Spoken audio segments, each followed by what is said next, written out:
Timu 32 nicio cikunyita itemi thiini wa rigi njeru ya FKF Cup ĩrĩa ĩgũkorwo ĩkĩambĩrĩria ikereka-inĩ rĩa mbere.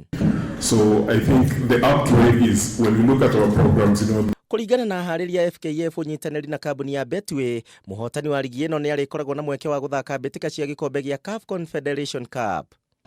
What we are doing now is to support grassroots football talent in Kenya, since this tournament brings together teams from all leagues in the country. I think we all agree that football in Kenya could be much better than it is today.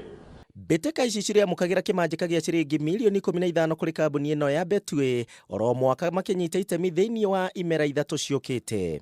It gives a chance to the smaller teams to compete with the bigger teams and to represent Kenya in the CAF Confederation Cup that has changed now and which will start every year in August. So we'll have a champion, I believe, by end of May.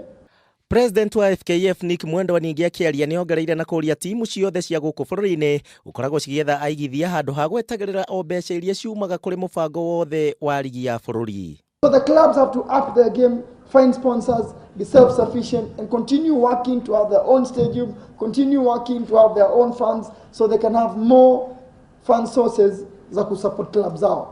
Entertaining Chemelil Sugar and nake kocha wa klabu ya Chemelil Sugar ũrĩa wĩkaine ta Charles Odera nĩ ahinyĩrĩirie atĩ timu yake ndĩkaheana walkover mũthenya wa rũciu magĩcemania na timu ya Gor Mahia. Then the penalty in the Chemelil hau kabere nĩ magĩte kũnyita itemi mbĩtĩka-inĩ cia Bandari na KCB nĩ ũndũ wa wagi wa mbeca na magĩtĩra mbĩtĩka ya mũthenya wa rũciu marĩ kĩgera-inĩ gĩa gũikio nja wa rigi ĩno nene ya KPL.